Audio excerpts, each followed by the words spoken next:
Fala galerinha, tudo bem com vocês? Eu sou o professor Alex, sejam bem-vindos a mais uma aula de língua portuguesa do quarto ano. Antes de nós começarmos a conversar sobre o assunto de hoje, nós vamos relembrar aquilo que nós discutimos na aula passada. Vocês estão lembrados daquele gênero textual, né, que nós consideramos como nosso amigo, como nosso companheiro, como nosso confidente, onde nós colocamos ali as nossas angústias, né, onde nós descrevemos quais os momentos importantes que nós consideramos da nossa vida, que é o diário.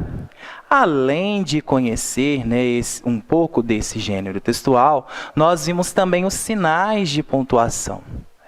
E aí eu apresentei aquela galerinha, né, a virgulinha, o Zé exclamador, o Chico perguntador, né, para vocês conhecerem um pouquinho sobre esses sinais de pontuação, que são de extrema importância, não só na escrita, mas também quando nós estamos fazendo uma leitura, quando nós estamos produzindo um diálogo, né?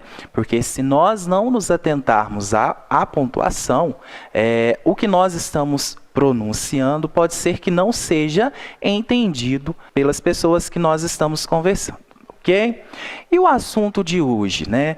Antes das aulas que nós tivemos as últimas 2 semanas, nós vimos separação silábica. E aí eu comentei, né, nessa aula, que seria importante nós entendermos a separação silábica, porque quando nós entrássemos em um assunto que é a sílaba tônica, nós precisaríamos, né, conhecer essa separação. Então, hoje nós vamos conversar sobre sílaba tônica.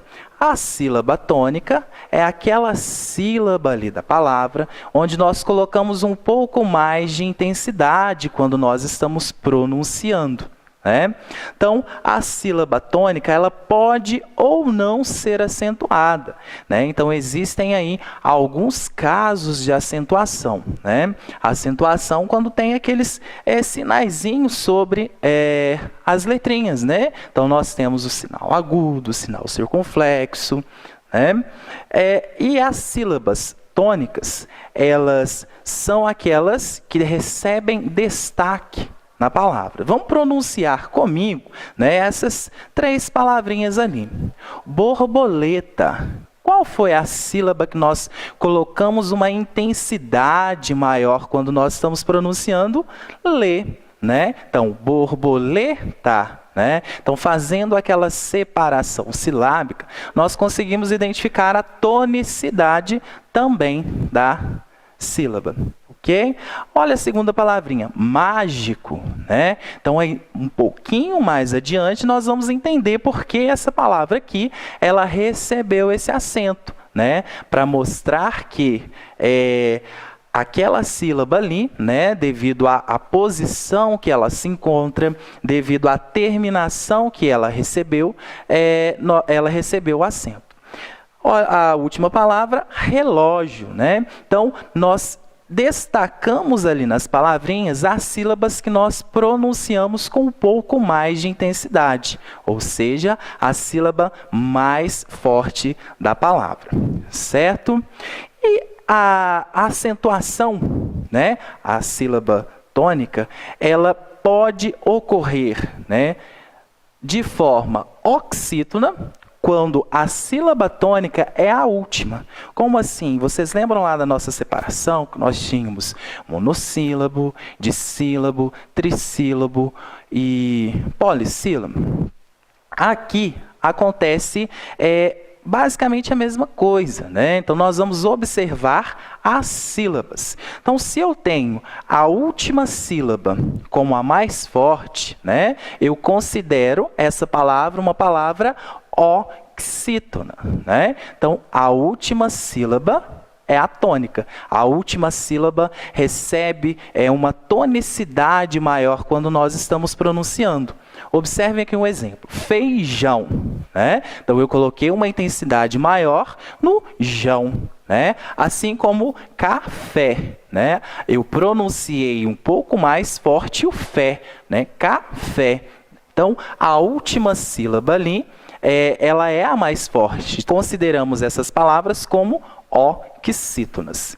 Nós temos também as paroxítonas. O que vem a ser as paroxítonas? Quando a sílaba tônica é a penúltima, né? Então, nós vamos observar sempre de trás para frente. Então, quando nós temos a penúltima sílaba, a mais forte, nós vamos considerar essas palavras paroxítonas, ok? Então, vamos olhar aqui os exemplos. Gato.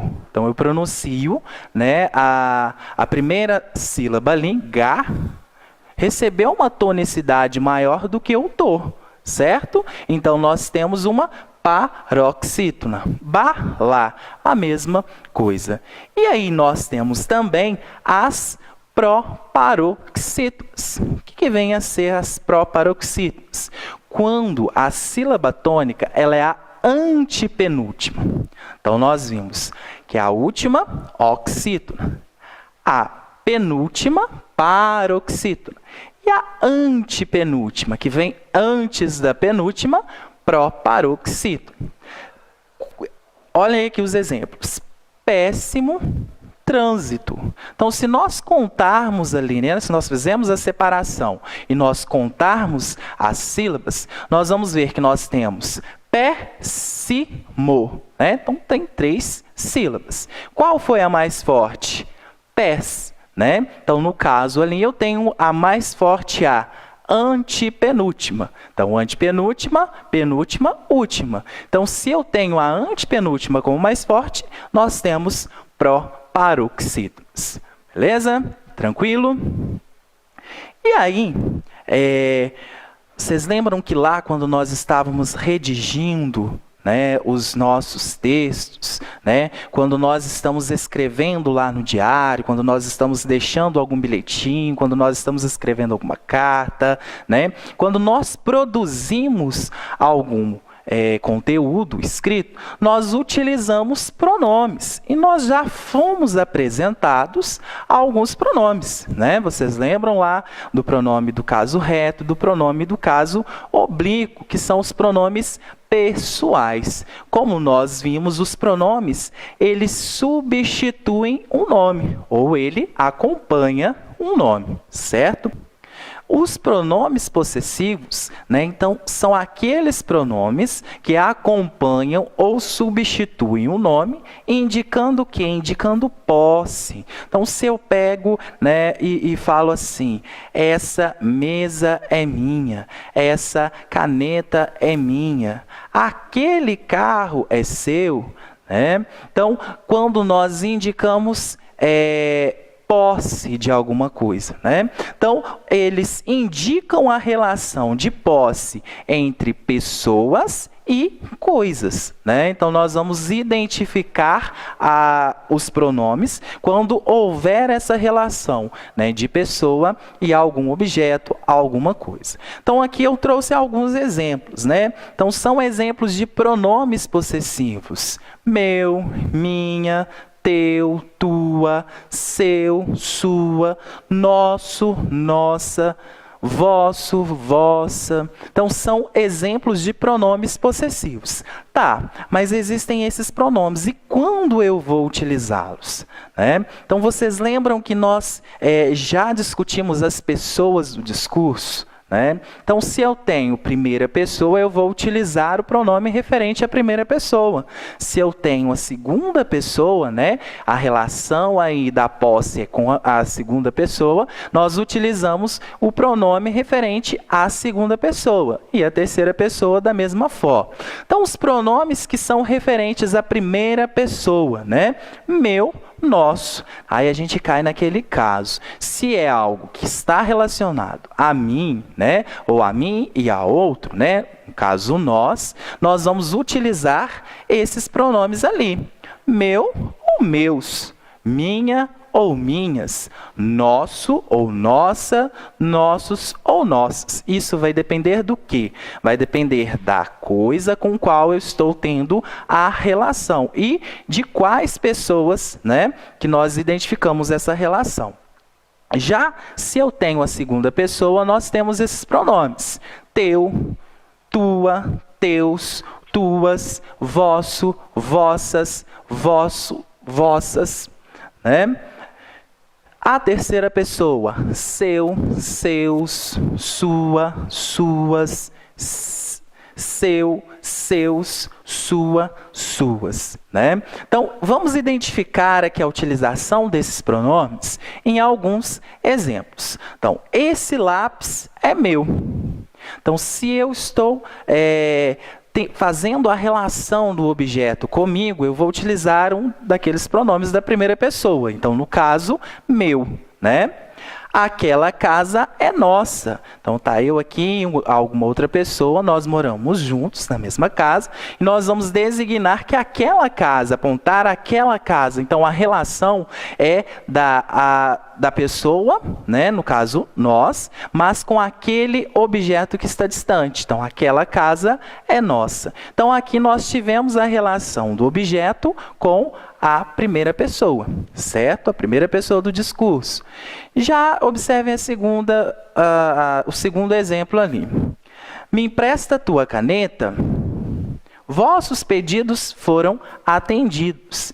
Então, eu trouxe aqui duas situações que mostram que a relação ela não está comigo, né? A relação está com a pessoa com quem eu estou conversando, né? Então, a segunda pessoa. Então, ali nós utilizamos o pronome tua e o pronome vossas. Lembrando que sempre que nós utilizarmos o pronome, nós vamos verificar se está no feminino, se está no masculino, para fazer a concordância, né? Fazer com que a frase fica certinha, ok?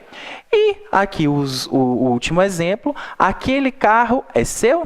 Né? Então, estou perguntando da relação de um objeto com a pessoa, né, que não sou eu, né? É uma pessoa que está aqui conversando comigo, né? Então, estou perguntando se aquele objeto é dela. Então, eu quero demonstrar essa relação de posse dele com o objeto. Então, aquele carro é seu?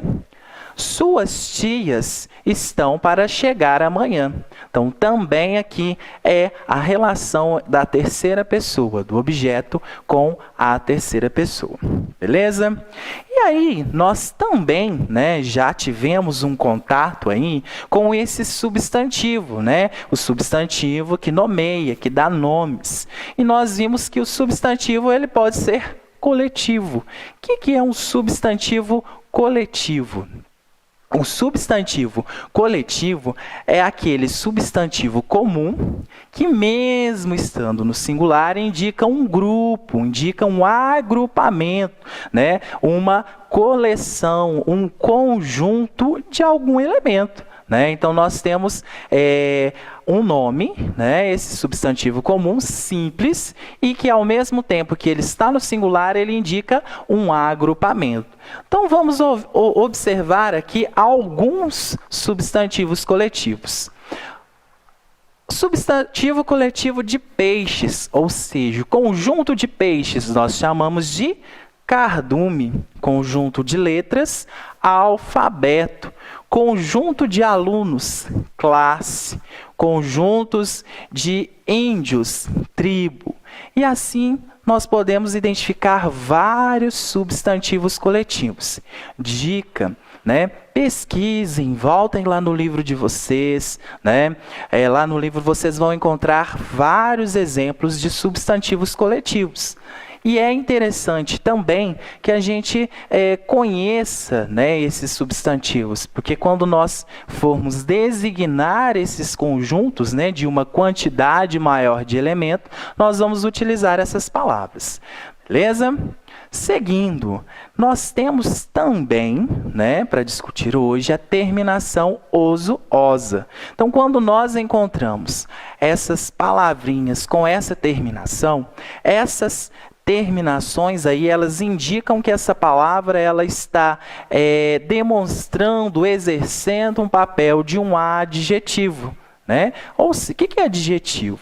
Adjetivo é aquela palavrinha, né, que ela pode ser flexionada, ela pode variar de acordo com o sujeito, de acordo com o substantivo a qual ela está adjetivando, né? E ela tem a função de caracterizar, de dar uma qualidade, uma característica, certo? Então, quando nós encontramos algumas palavrinhas com essa terminação, elas estão identificando adjetivos. Então, vamos observar aqui nas frases. Gracioso. Então, a pessoa que tem muita graça, ela é uma pessoa graciosa, gracioso, né? Então, graça é um substantivo. Se eu utilizo aquela terminação oso, né, eu vou formar um adjetivo gracioso. Nervosa, né? Então, eu tenho o nervo como substantivo, mais a terminação osa. Então, nervosa, é aquela pessoa, né, que está com o nervo à flor da pele, né? Então, aquela pessoa nervosa. Então, nervosa ali assume a posição de um adjetivo.